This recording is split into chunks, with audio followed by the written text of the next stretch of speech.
It is back to school time for more than 1 million children in the Valley, and keeping those little pedestrians safe while they're on their way to school is a top priority for all parents. According to the National Highway Traffic Safety Administration, in 2009, children ages 15 and younger accounted for 7% of all pedestrian fatalities in 2009 and 25% of all pedestrians injured in traffic crashes. Here with a refresher course on the ABCs of back-to-school safety is our good friend Linda Gorman. She's the Director of Communications and Public Affairs for AAA Arizona. Nice to see you. Thank you for having me. So she's here to talk about the ABCs of back-to-school safety, and there are quite a few just to help us keep our kids back on track and get them safe again. Right, exactly. This week starts back to school for many families, and so when you've experienced a summer of not many kids, not many kids out on the streets, no school buses, it's kind of jarring to get back onto the roads and see so many kids. So the first thing really is to be alert. So know that, and this isn't just for the little kids, for the pedestrians, this is for the drivers as well. Know that there are going to be lots of kids on the roads. There's going to be school buses. There's going to be increased congestion. So be alert. Look for kids darting in and out of traffic from behind driveways, walking, biking.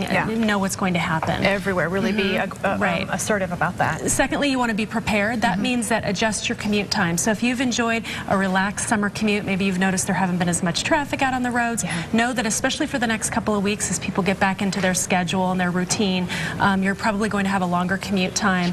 And if you're taking your kids to school, please drop them off on school property. Be prepared, know when schools start and stop, and make sure to adjust your schedule accordingly. Important even when you're on the grounds to know what those traffic routes are for dropping the kids off, because sometimes in the school grounds it gets to be chaos. It can be complete chaos, and schools have a big problem with that. Sometimes parents are some of the worst offenders, actually, where they will drop their kids off, and then you hear of them screeching the tires as they leave the school grounds, and they're not paying attention to the kids around them. Speaking of paying attention, that brings us to D. Distractions. Right, and this is for parents in the car as well as people who don't have kids and who aren't used to seeing kids around. Minimize those distractions. So every 2 seconds you take your eyes off the road doubles your risk of crashing. And when you add pedestrians and bicyclists in the mix, it can spell disaster. But in addition to distractions for drivers, also those kids driving those kids walking and biking to school. They have iPods nowadays. They're texting. They're talking on the phone. They're listening to their music. You should really ban those types of devices while kids are walking to school or they're riding their bikes, so that they can pay 100% attention on getting to and from school. Very good. And finally, E. Embrace the traffic laws? Yes, embrace traffic laws, and this is specifically true for crossing guards. So when you're in or near crossing guard areas, know that fines can be double, that you need to slow down, you need to not go higher than 15 miles per hour. You cannot pass a vehicle. Now that doesn't mean pass the vehicle, that actually means you cannot go faster than the vehicle next to you.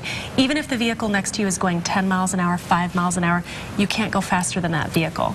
So and be aware, look for kids regardless of where you're at, and you cannot go past the crossing zone until the cross guard gets back onto the sidewalk safely. Off the street.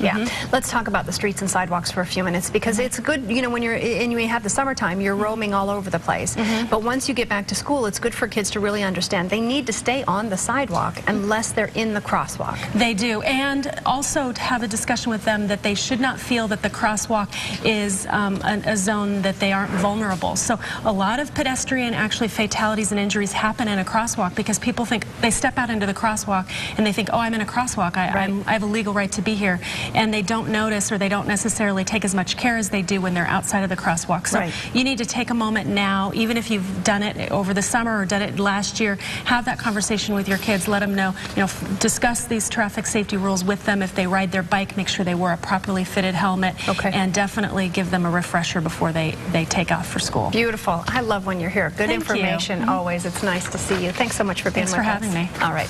If you'd like more information, just go to our website, abc15.com. Click on the Lifestyle tab at the top of the page.